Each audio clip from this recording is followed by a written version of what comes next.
Hello guys, welcome to Skynomics academy. My name is Sunil Kumar Yadav. और जैसा कि आप स्क्रीन पर देख पा रहे हैं, आज हम लोग पार्ट 2 डिस्कस करने जा रहे हैं इकोनॉमिक्स का। किसका? इकोनॉमिक्स का पार्ट 2 डिस्कस करने जा रहे हैं। अगर आप क्लास 10th के बच्चे हैं, जैसा कि आप होंगे, मुझे विश्वास है कि आप लोग क्लास 10th में बहुत अच्छा मार्क्स लाएंगे अगर मेरे सारे वीडियोस, खास करके एसएसटी के जो भी वीडियोस आते हैं वो अगर आप देखोगे तो। ठीक है, तो उसी के सिलसिले में आज हम लोग क्या कि पार्ट 2 डिस्कस करेंगे sectors of Indian economy. Part 1 पहले ही आ चुका है, जिन्होंने नहीं देखा है वो जाकर एक बार देख सकते हैं। पार्ट 1 में बहुत अच्छे तरीके से बताया गया है कि प्राइमरी सेक्टर क्या होता है, सेकेंडरी सेक्टर क्या होता है, टर्सरी सेक्टर क्या होता है, और कुछ डेटा के साथ ही, क्योंकि डेटा बहुत इंपॉर्टेंट हो जाता है अगर आप थोड़ा सा एग्जाम में और बहुत अच्छे नंबर लाना चाहते हैं तो। ठीक है, तो हमने बताया था वहाँ पर तीनों चीज़ के बारे में। प्राइमरी सेक्टर क्या होता था? प्राइमरी सेक्टर एग्रीकल्चर से रिलेटेड होता था। सेकेंडरी सेक्टर क्या था हमारा? सेकेंडरी सेक्टर रिलेटेड था खास करके इंडस्ट्री से। और टर्सरी सेक्टर किससे रिलेटेड था? सर्विसेज से।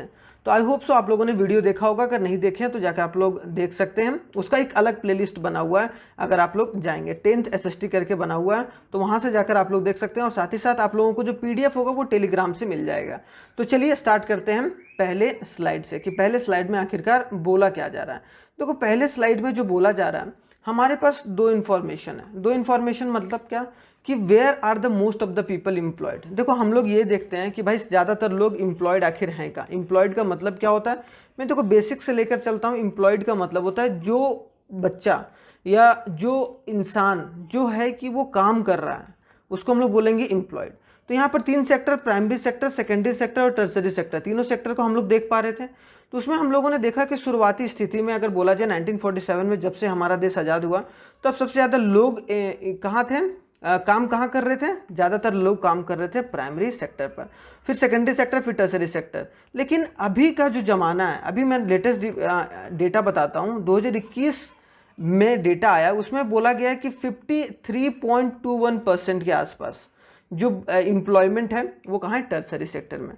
तो हम लोग थोड़ा सा देखते हैं कि सेक्टर कौन कौन सा है। यहाँ पर देखो, प्राइमरी टर्सरी सेक्टर ये ग्रीन कलर वाले में, सेकेंडरी सेक्टर ये रेड कलर वाले में, और जो ब्लू कलर है वो प्राइमरी सेक्टर। तो प्राइमरी सेक्टर 1977 से 78 में देखा जाए तो 71% लोग, मतलब 100 आदमी अगर काम करता था तो उसमें से 70 लोग जो थे वो एग्रीकल्चर से रिलेटेड थे, 11 लोग इंडस्ट्री में काम करते थे और 18 लोग सर्विस सेक्टर में काम करते थे।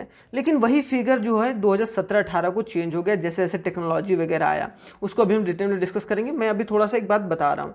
तो 44% ये हो गया, कौन? एग्रीकल्चर सेक्टर बच गया। 25% हो गया हमारा सेकेंडरी सेक्टर, और 31% क्या हो गया मेरा, बोला जाए टर्सरी सेक्टर। लेकिन अभी का जो डेटा है वो 53.21%, ये भी आप आंसर में आप लिख सकते हैं। तो बोला गया कि मोस्ट ऑफ द पीपल कहाँ एम्प्लॉयड हैं, तो जाहिर सी बात है कि एम्प्लॉयमेंट ज़्यादातर अभी जो है वो हमारा प्राइमरी में है, लेकिन वो अभी सेकेंडरी में शिफ्ट हो गया है। अगर देखा जाए, ये जीडीपी के हिसाब से बोला जा रहा है। ठीक है, कि अगर 100 रुपया कमाया जा रहा है तो एक तरीके से 51 जो रुपीज़ आ रहा है, 53 रुपीज़ जो आ रहा है, अप्रॉक्सीमेटली 54 मान लेते हैं कि वो कहाँ से आ रहा है? टर्सरी सेक्टर से।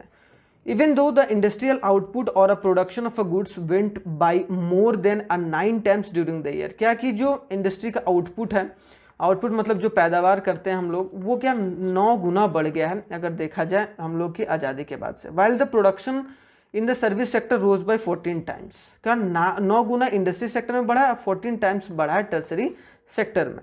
As a result more than half of the workers in a country are working in the primary sector. लेकिन अभी भी जो है आधी आबादी, मतलब 50% जो आबादी है आज भी वो कहाँ? एग्रीकल्चर सेक्टर में काम कर रहे हैं। क्लियर? जो 1/6 ऑफ द जीडीपी का कंट्रीब्यूशन कर रहा है। मतलब क्या? एक में से 6, मतलब अगर छः चीज़ प्रोड्यूस हो रहा है तो उसमें एक जो यूनिट है वो कहाँ से? एग्रीकल्चर से रिलेट करता है। तो यहाँ पर देखा जाए कि in contrast of this secondary and tertiary sector produces the rest of the produce. और बाकी सारा जो एम्प्लॉयमेंट का जनरेशन है वो कौन कर रहा है? जो 5 यूनिट है या 5 जो लोग हैं वो कहाँ काम कर रहे हैं? एक तरीके से बोला जाए कि वो सेकेंडरी और टर्सरी सेक्टर में काम कर रहे हैं। तो यहाँ समझ में आया कि टर्सरी सेक्टर क्यों मेजर रोल प्ले कर रहा है। ठीक है, थोड़ा सा और है, क्या बताते हैं? So even if you move to the few peoples out, production will not effected. In the other words ये बोला जा रहा है कि अगर मान लो कि ये पर्टिकुलर लैंड है, ठीक है, एग्रीकल्चर लैंड है, तो यहाँ अगर 10 लोग काम कर रहे हैं ना, 10 पीपल्स काम कर रहे हैं, मान लो 10 पीपल्स काम कर रहे हैं और ये 10 किलो गेहूं अगर उगा पा रहे हैं, जैसे एग्जाम्पल ले रहा हूँ, ठीक है। अब अगर इसमें से अगर 8 लोग, 2 लोगों को हटा देना यहाँ से, तब भी वो 10 केजी ही वो जनरेट करेगा, तो इफेक्ट कहाँ हो रहा है कि नहीं। लेकिन उसके बावजूद भी एग्रीकल्चर सेक्टर में लोग लगे हुए क्योंकि लोगों के पास काम नहीं है। तो एग्रीकल्चर सेक्टर आर अनएम्प्लॉयड, मतलब क्या, जो workers in the agriculture sector ज़्यादा अनएम्प्लॉयड हैं। यहाँ बोला जा रहा है कि this is situation of under employment, और ये सिचुएशन किसका, अंडर एम्प्लॉयमेंट का है। क्लियर, तो ये बोला गया अंडर एम्प्लॉयमेंट। अब उसके बाद क्यों, क्योंकि वो क्या है कि under employment is a hidden in the contrast to someone who does not have a job and is clearly visible as under employed. जिसके पास जॉब नहीं है, मतलब जिसके जो जॉब कर ही नहीं रहा, उसको हम लोग अंडर एम्प्लॉयड के कैटेगरी में रखते हैं। कि क्यों, क्योंकि वो कुछ काम कर ही नहीं रहा है। एक है कि काम कर रहा है लेकिन अगर उसकी जरूरत ना हट जाए तो वो क्या होगा, उसको हम लोग पढ़ेंगे आगे, उसको बोलते हैं हम लोग डिसगाइज्ड अनएम्प्लॉयमेंट। क्या बोलते हैं, डिसगाइज्ड। डिसगाइज मतलब क्या, कि अगर 8 लोग भी काम कर रहे होते हैं, अगर 8 लोग भी काम करते हैं तो काम चल जाता है, लेकिन कार कितने रहे, 10 लोग, तो ये दो हो गया, वो डिसगाइज अनएम्प्लॉयमेंट के अंदर आ गए। ठीक है, ये बात याद रखना। ठीक है, अंडर एम्प्लॉयमेंट जिनके पास कोई काम ही नहीं है, तो यही बोला जा रहा है since it has also called a disguise unemployment, इसीलिए हम लोग इसको डिसगाइज अनएम्प्लॉयमेंट भी बोलते हैं। कि जो 2 लोग हैं वो एक तरीके से अनएम्प्लॉयमेंट के रूप में, तो वो डिसगाइज्ड अनएम्प्लॉयमेंट के रूप में आ गए। ठीक है, एम्प्लॉयमेंट नहीं, unemployment. Similarly we see in the service sector on the street, हम लोग सर्विस सेक्टर में भी देख सकते हैं, लोग बहुत सारे ठेले वगैरह लगा के रखते हैं स्ट्रीट साइड में। अब स्ट्रीट साइड में रखते हैं, वो दिन भर काम करते हैं, मतलब है ना, पूरा फुल डे काम करते हैं, डे फुल काम करते हैं। उसके बाद जो उनको वेजेस आता है या वो जो कमाते हैं वो बहुत मिनिमम कमा पाते हैं। ठीक है, may spend a whole day but earns very little, बहुत कम कमाते हैं। And they are doing this work because they do not have a better opportunity, और ये काम इसीलिए वो बंदे लोग कर रहे हैं क्योंकि उनके पास कोई बेटर अपॉर्चुनिटी नहीं है। अगर बेटर अपॉर्चुनिटी आ गया उस दिन वो काम करना बंद कर देंगे। तो आई होप सो ये भी पॉइंट क्लियर होगा पूरा, तो वो चीज़ समझ में आ गया। अब बोला how to create more employment, और ये सबसे मोस्ट इंपॉर्टेंट क्वेश्चन है कि ज़्यादा से ज़्यादा एम्प्लॉयमेंट कैसे। हम लोगों ने देखा कि एम्प्लॉयमेंट की तो कमी है ही भाई, है कि नहीं, लेकिन अब जो अनएम्प्लॉयमेंट है, अनएम्प्लॉयमेंट को दूर कैसे किया जाए, कैसे क्रिएट किया जाए एम्प्लॉयमेंट, तो उसके बारे में बात करते हैं। इंप्रूविंग द रूरल इंफ्रास्ट्रक्चर, सबसे पहले क्या, रूरल के इंफ्रास्ट्रक्चर, रूरल इंफ्रास्ट्रक्चर जैसे रूरल का जो रोड हो गया, वाटर सप्लाई हो गया, टेली कम्युनिकेशन हो गया। मतलब आप क्या करो, जो शहर को है, अर्बन एरियाज को आप रूरल एरिया से जोड़ दो। ठीक है, अभी देखो, अभी हाल फिलहाल में ही जो हमारे रोड मंत्री हैं, है कि नहीं, नितिन गडकरी जी, तो नितिन गडकरी ने एक तरीके से जितना हमारे यहाँ रोड जो डेवलप हुआ है पिछले 10 सालों में वो बहुत ही लाजवाब हुआ है, और हम लोग का जो रोड का बनाने का ट्रैक है वो भी हम लोग बहुत अच्छे तरीके से बना पा रहे हैं। तो ये इसका मतलब क्या होगा, तो हमारे यहाँ एम्प्लॉयमेंट भी क्रिएट होगा। प्रमोशन ऑफ लोकल और small scale industry, small scale industry को प्रमोट करो भाई, लोकल इंडस्ट्री को प्रमोट करो, और साथ ही साथ एग्रीकल्चर सेक्टर में जो वर्कफोर्स काम कर रहे हैं उनको थोड़ा सा सेकेंडरी सेक्टर में पुश करने की बात करो, ताकि वो एक तरीके से connecting village to the nearby town through the pucca road, मतलब रोड वगैरह बनाए ताकि फार्मर्स वगैरह जो है वो अपनी, जैसे फार्मर क्या होता है, एक फार्मर है, मान लो कि ये इसने क्या 10 kg अगर इसको गेहूं बेचना है, तो एक होता है क्या कि शहर से कोई आया, इसका यहाँ से ले गया कम दाम में, मान लो 10 रुपये में ले गया, 10 रुपये पर केजी। लेकिन अगर ये जाके बेचता तो वो 20 रुपये बेच सकता था अगर शहर के मार्केट में जाके बेचता। तो ये चीज़ की कमी है। ठीक है, तो ये चीज़ को दूर कर दो भाई, तो अनएम्प्लॉयमेंट जनरेट होगा। उसके बाद NITI Aayog, study conducted by NITI Aayog. देखो नीति आयोग का फुल फॉर्म क्या होता है, national institute of transforming India. क्या, national institute for transforming India. ये आप लोग याद रखिएगा, अगर आप लोग कोड कर सकते हैं तो बहुत अच्छा है। ठीक है, ट्रांसफॉर्मिंग इंडिया। ठीक है, ट्रांसफॉर्मिंग है ये, ट्रांसफॉर्मिंग इंडिया। तो नीति आयोग के सेक्टर से देखा जाए तो nearly 20 lakh jobs can be created in education sector alone and similar jobs can be created in the health sector. NITI Aayog के द्वारा ये बोला गया कि हम लोग क्या कि एजुकेशन सेक्टर में भी टीचर्स वगैरह भी जो भी हैं वो हम लोग उसमें भी एम्प्लॉयमेंट जनरेट कर सकते हैं, और हेल्थ एजुकेशन को भी ठीक कर, क्योंकि हेल्थ और एजुकेशन गाँव में अभी तक पर्याप्त मात्रा में और बहुत अच्छी मात्रा में नहीं है। मतलब मान लो कि है भी तो आज थोड़ा सा मोबाइल वगैरह कनेक्टिविटी आ गया, लेकिन उसके बावजूद भी इंफ्रास्ट्रक्चर उस तरीके का नहीं है। तो हम लोग इस तरीके से क्या कर सकते हैं, एम्प्लॉयमेंट ज़्यादा से ज़्यादा कंडक्ट कर सकते हैं, क्रिएट कर सकते हैं। क्लियर, इसमें कोई दिक्कत वाली बात है ही नहीं। अब आते हैं एमजी नरेगा का बात करते हैं। ये भी क्या है, एक तरीके से एम्प्लॉयमेंट जो नौकरी प्रदान करता है, नौकरी नहीं मतलब बोला जाए एम्प्लॉयमेंट जनरेट करने का ये एक स्कीम है। ये एक स्कीम है जो कि 100 डेज 100 दिन जो भी रूरल पीपल हैं उनको ये 100 डेज एम्प्लॉयमेंट देता है, याद रखना ठीक है। ये 100 डेज का एम्प्लॉयमेंट देता है मनरेगा। मनरेगा के तहत, मनरेगा का फुल फॉर्म क्या है, पहले इसका नाम क्या था जानते हो, इसका नाम था पहले नरेगा। क्या था, नरेगा। बाद में इसका नाम चेंज करके हम लोग क्या रख दिए, मनरेगा रख दिया गया सरकार के द्वारा। तो मनरेगा का फुल फॉर्म क्या, Mahatma Gandhi national rural employment guarantee act. ठीक है, ये इंपॉर्टेंट है क्योंकि ये राइट क्या करता है कि राइट टू वर्क देता है कि आपको काम करने का अधिकार है। 100 दिन आप अगर काम करना चाहते हैं, आप गांव में हैं, तो आप मनरेगा के तहत आप लेबर कार्ड बनता है वहाँ पर, जैसे राशन कार्ड होता है ना, उसी तरीके से लेबर कार्ड बनेगा और आप 100 दिन आपको काम मिलेगा, 100 डेज आपको काम मिलेगा और बहुत अच्छे तरीके से काम कर सकते हैं। जैसे यहाँ पर देखो रोड बन रहा है, तो रोड में मान लो कि जो एमपी और एमएलए का रोड बन रहा है, वहाँ से हो सकता है। ठीक है, वहाँ पर आपको सम्मिलित किया सकता है। यहाँ पर देखो एक गड्ढा सा खोदा जा रहा है डैम वगैरह बनने के लिए छोटा सा, ताकि वो वाटर को कलेक्ट किया जा सके और ताकि ग्राउंड वाटर को रिचार्ज किया जा सके। ठीक है, तो ये सब तहत हम लोग काम को क्रिएट कर सकते हैं।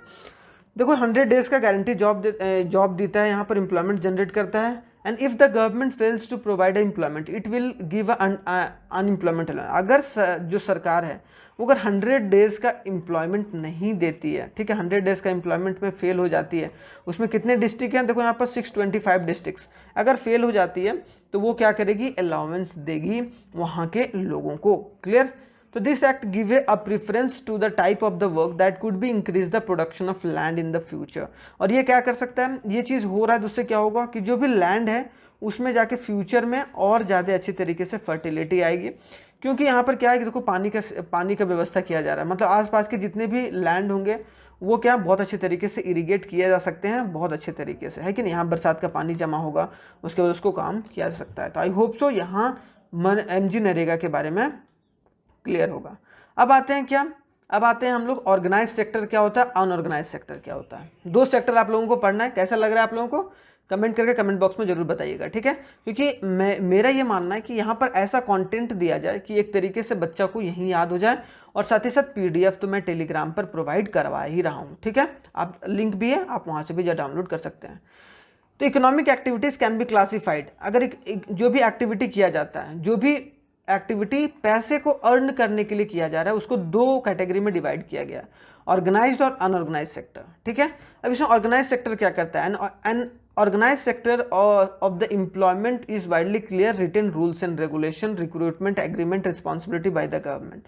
कि वैसा जो भी नौकरी जिसमें प्रॉपर रूल्स एंड रेगुलेशन बना रहता है कि आपको काम कैसे करना है, आपको छुट्टी कितना मिलेगा, आपको अलावेंस कितना मिलेगा, मतलब जो भी सारी चीज़ें हैं वो सारी चीज़ लिखी रहती हैं, तो उसको हम लोग क्या बोलेंगे कि वो ऑर्गेनाइज सेक्टर के अंदर। जैसे क्या, कोई बैंक में जॉब कर रहा है, अब बैंक में अगर जॉब कर रहा है तो भाई उसका प्रॉपर रूल्स एंड रेगुलेशन रहेंगे, कब रिटायरमेंट होगा, क्या एग्रीमेंट होगा आपका। जैसे कोई डॉक्टर है, डॉक्टर किसके अंदर आएगा, ऑर्गेनाइज सेक्टर, क्योंकि वो डॉक्टर अपने आपसे कोई रूल्स एंड रेगुलेशन नहीं बना सकता, वो रूल्स एंड रेगुलेशन के एम्स के हिसाब से चलेगा। ये जो भी मेडिकल रिसर्चर हैं, एम्स में कोई डॉक्टर काम कर रहा है तो वो एम्स वाला डॉक्टर क्या करेगा, जो भी मेडिकल का जो भी रूल्स एंड रेगुलेशन उसके हिसाब से चलेगा। ठीक है, और वहाँ पर सारी चीज़ें का लाभ उठा पाएगा जो भी सरकार का स्कीम्स है। अनऑर्गेनाइज सेक्टर क्या होता है, is an employment which exist merely in the verbal communication. कि अब है मान लो कि जैसे ये देखो, ये ईंट जो होती है ना, ईंट आपने देखा होगा, ठीक है, घरों में जो ईंट का इस्तेमाल होता है, वो ईंट बना रहा है बंदा। अब इसको मान लो कि कोई कॉन्ट्रैक्टर आया, बोला कि भाई आपको ईंट बनाना है, बस वर्बली कि आपको 10,000 रुपये देंगे। अब मान लो कि 10,000 से ये वो मना कर देगा, तो आप क्या बोलोगे भाई, आप केस करोगे, तो क्या प्रूफ है आपके पास कि आपको वो 10,000 रुपये का आपने काम करा है। तो इसमें सिक्योरिटी नहीं होती। जैसे ये दुकानदार है, दुकानदार काम कर रहा है, इसमें मान लो कि अगर कोई आया पुलिस वाला हटा दिया तो क्या कर लोगे। अनऑर्गेनाइज सेक्टर, इसमें कोई बंदा काम कर रहा है वो सी। तो ऑर्गेनाइज सेक्टर जो प्रॉपर तरीके से रूल्स एंड रेगुलेशन रहता है, अनऑर्गेनाइज सेक्टर जो वर्बली रूल्स एंड रेगुलेशन रहते हैं। इसके कुछ फीचर्स भी होते हैं ऑर्गेनाइज सेक्टर के, जो हमारे ऑफिस वगैरह में काम करते हैं, और एक जो ऐसे ही काम करते हैं, उनमें दोनों में फीचर्स क्या है। ये फॉलो क्या, सिस्टमेटिक रूल्स एंड प्रोसीजर रहता है इनके पास, प्रॉपर गवर्नमेंट के द्वारा बनाया गया, रजिस्टर्ड अंडर गवर्नमेंट। और वैसी जो सारी कंपनी के अंदर वो काम करते हैं जो सरकार के अंदर रजिस्टर्ड है। इनको इंसेंटिव भी मिलता है, पर्क्स भी मिलता है, पर्क्स मतलब बोनस वगैरह सारा चीज़ मिलता है। ठीक है, फिक्स्ड वर्किंग आवर्स रहता है कि भाई आपको 8 घंटा काम करना है, 9 घंटा काम करना है। अगर 10 घंटा आपको काम करवाया जा रहा है, 2 घंटा एक्स्ट्रा काम कराया जा रहा है, तो उसके लिए आपको अलग से पैसा दिया जाएगा। बेनिफिट क्या होता है, जॉब सिक्योरिटी रहती है। पेड लीव्स, लीव जो अब मान लो कि छुट्टी में चला गया, तो छुट्टी में चला गया तो उसको पैसा मिलेगा। पेड हॉलीडे रहता है, ग्रेचुइटी रहता है, पीएफ रहता है, प्रोविडेंट मेडिकल अलाउंस, बच्चों को शिक्षा करने के लिए, यहाँ तक पेट्रोल और डीजल का भी पैसा मिलता है भाई, अगर नौकरी वाले बंदे का है, मतलब जो ऑर्गेनाइज सेक्टर में रहता है। अनऑर्गेनाइज में क्या, no systematic rules and regulation, कोई सिस्टम रूल्स एंड रेगुलेशन नहीं रहता है। Outside the control of the government as not registered, और इसमें जो है इट इज़ आउटसाइड द, और ये सरकार कंट्रोल करके नहीं चल पाती क्योंकि ये सरकार के अंदर में नहीं आती है। सैलरी फिक्स नहीं रहता है, जॉब सिक्योरिटी नहीं रहती है, वर्किंग आवर भी फिक्स नहीं रहता है। आपसे 10 घंटा काम कराएंगे बोल के 8 घंटा, उसके बाद पैसा देंगे। अब तो आप फंस गए ना भाई, 8 घंटा बोला किसी ने, अब मान लो कि ये अब 8 घंटा ये बंदे ने बोला कि 8 घंटा काम करवाऊंगा, अब इनको क्या कर दिया कि 10 घंटे काम करवा रहे हैं, और तब भी 8,000 ही दे रहे हैं। मान लो कि 8,000 पूरे महीने का है, लेकिन 10-10 घंटा काम करा के 8,000, उसके बाद आप कहाँ जाओगे, कहीं नहीं जा पाओगे। तो ये क्या हो गया, फीचर्स ऑफ ऑर्गेनाइज्ड सेक्टर, और ये फीचर्स ऑफ अनऑर्गेनाइज्ड सेक्टर। ठीक है, अब चलिए, अब ऑर्गेनाइज्ड और अनऑर्गेनाइज्ड सेक्टर पढ़ने के बाद अब थोड़ा सा आते हैं कि आखिरकार भाई हमारा 2 सेक्टर के बारे में बात किया जा रहा है। एक होता है पब्लिक सेक्टर और एक होता है प्राइवेट सेक्टर। ठीक है, एक होता है पब्लिक और एक प्राइवेट। सिंपल सी बात समझो, पब्लिक का मतलब क्या, जो सरकार के अंदर आती है। ठीक है, किसके अंदर, सरकार के अंदर, जो गवर्नमेंट के अंदर आती है, उसको हम लोग क्या बोलेंगे, पब्लिक सेक्टर। अब प्राइवेट सेक्टर किसको बोलेंगे, जो कि एक पर्टिकुलर इंडिविजुअल, जो प्राइवेट आदमी है, जो प्राइवेट इंसान है, वो संभाल के चल रहा है। ठीक है, कोई भी एक इंडिविजुअल। क्लियर। अब देखो, economic activities can be classified into two sectors in the basis of ownership. Ownership मतलब होता है अधिकार, कि जो अधिकार के हिसाब से 2 पार्ट में बांटा गया है हमारी इकोनॉमिक एक्टिविटी को, जो भी हम काम करते हैं उसके थ्रू जो पैसा हम लोगों को अर्न होता है। तो ठीक है, एक है public sector, the government owns most of the assets and the provide them a service. उसमें क्या होता है, सरकार, जैसे रेलवे है, इंडियन रेलवे में क्या, ये गवर्नमेंट की है, और गवर्नमेंट के अंदर आके बहुत सारे लोग काम कर रहे हैं। उसके बाद उन लोगों को क्या मिल रहा है, सैलरी मिल रहा है, अलावेंस मिल रहा है, जो भी मिल रहा है, क्योंकि वो सरकार सारा चीज़ प्रोवाइड कर रही है। ठीक है, फॉर एग्जाम्पल रेलवे हो गया, पोस्ट ऑफिस हो गया, वो सब सारा किसके अंदर आ गया, किसके सेक्टर के अंदर। अगर उसके अंदर आप काम कर रहे हैं तो आप पब्लिक सेक्टर के अंदर काम कर रहे हैं। प्राइवेट सेक्टर क्या होता है, ownership and asset and the delivery of the service is in the hand of private individuals और अ कंपनी, कि प्राइवेट इंडिविजुअल्स और अ कंपनी के हैंड में एक तरीके से वो पूरा ओनरशिप है, और वो सोल मोटिव क्या रहता है उनका, टू अर्न प्रॉफिट। एक बात बताओ, रेलवे का मोटिव क्या है, प्रॉफिट तो मोटिव थोड़ा बहुत है, लेकिन ज़्यादातर क्या रहता है कि वेलफेयर क्या कैसे किया जाए, मतलब लोगों की भलाई के लिए कैसे यूज़ किया जाए। लेकिन रिलायंस का भी भलाई के लिए सोच सकता है। देखो, भलाई के लिए आजकल सोचता तो सब है, लेकिन ये इसका मेन मोटिव क्या रहेगा, क्योंकि बिजनेस कर रहा है तो इसका प्रॉफिट मोटिव रहेगा। तो ये क्या हो, जैसे टिस्को हो गया, रिलायंस हो गया, और बहुत सारी बड़ी बड़ी कंपनी है, अमेजॉन हो गया, ये सब सारे क्या प्राइवेट सेक्टर के अंदर आते हैं। तो ये बात आप लोगों को समझ में आ गया कि ओनरशिप के हिसाब से भी 2 कैटेगरी होते हैं। ठीक है, आई होप सो यहाँ क्लियर होगा। अब आते हैं कि थोड़ा सा लास्ट टॉपिक है, आप लोगों को समझना जरूरी है कि contribution of public sector to economic development. देखो, जो पब्लिक सेक्टर होता है ना, वो हमारे देश की इकोनॉमी को, हमारे देश के लोगों को, पीपल्स को या इकोनॉमी को, दोनों को बढ़ाने में बहुत बड़ा हाथ रहता है, या हमारे देश में बहुत बड़ा हाथ है, खास करके पब्लिक जो सेक्टर है। पब्लिक सेक्टर जैसे मान लो, कभी भी पब्लिक सेक्टर वाले जो भी कंपनी होगी, वो हमेशा, या सरकार वाली जो भी कंपनी होगी, वो वेलफेयर के लिए सोचती है कि हमारे देश के लोगों का भलाई कैसे, क्योंकि उन लोगों को चुनाव भी तो जीतना रहता है कि नहीं। तो सबसे पहले क्या, to it promotes, public sector क्या करता है इकोनॉमिक डेवलपमेंट के लिए, मतलब हमारे देश की उन्नति के लिए, मतलब देश को आगे बढ़ाना है, या देश को आगे बढ़ाने के लिए क्या क्या किया जाता है। तो rapid economic development through a creation and expansion of infrastructure, वो क्या करती है, क्रिएट करती है और एक्सपैंड करती है हमारे देश के इंफ्रास्ट्रक्चर को, हमारे देश के रूपरेखा को। ठीक है, एम्प्लॉयमेंट जनरेट करती है, नौकरियां वगैरह ज़्यादा जनरेट करती हैं। It create a financial resource of the development, कोई फाइनेंशियल रिसोर्स जिसके थ्रू और पैसा कमाए, जैसे बैंकिंग फैसिलिटी हो गया, तो वो एक तरीके से फाइनेंशियल सपोर्ट प्रोवाइड करती है लोगों को। उसके it encourage the development of a smaller medium and cottage industry, जो भी स्मॉल इंडस्ट्री हैं उनको वो मदद करता है। It ensure the easy availability of the goods at a moderate, और ये चाहता है कि भाई जो गुड का कॉस्ट भी कम हो और इजीली लोगों को अवेलेबल हो जाए। ह्यूमन डेवलपमेंट इंडेक्स, एक इंडेक्स होता है जिसके थ्रू लोगों के स्थिति को, खास करके हेल्थ और एजुकेशन को, एजुकेशन के थ्रू वो उनकी ह्यूमन के हेल्थ को या उनके एजुकेशन को सुधारने की बात की जाती है। बेसिक फैसिलिटी दी जा रही कि नहीं, hospital, schools, cheap electricity, fair price of the shop, मतलब सारी सुविधाएं दी जाती हैं सरकार के द्वारा।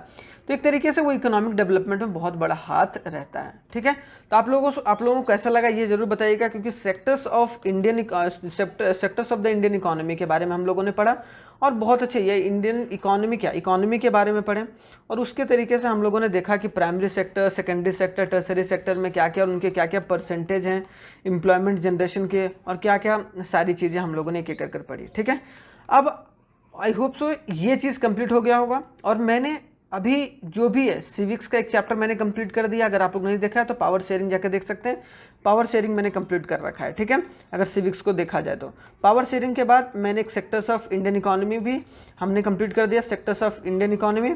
और उसके बाद अब आएंगे हम लोग थोड़ा सा ज्योग्राफी पढ़ेंगे इसके बाद में, और ज्योग्राफी से स्टार्ट करेंगे फिर से हम लोग नई तरीके से। ठीक है, आप लोगों को एक जगह ही मिल जाएगा 10th SST करके, आप लोग सर्च कीजिएगा वहाँ पर 10th SST bye Sunil sir, वहाँ भी मिल जाएगा, या फिर आप प्लेलिस्ट में जाके देख सकते हैं। यूट्यूब में अलग अलग लिंक रहता है, अलग अलग बना रहता है कि एक वीडियोज़ का एक प्लेलिस्ट का भी बटन होगा, वहाँ से जाकर आप लोग डाउनलोड कर सकते हैं। तो thanks for watching once again, keep supporting us. जय हिंद, तब तक के लिए थैंक यू वेरी मच, मिलते हैं नेक्स्ट।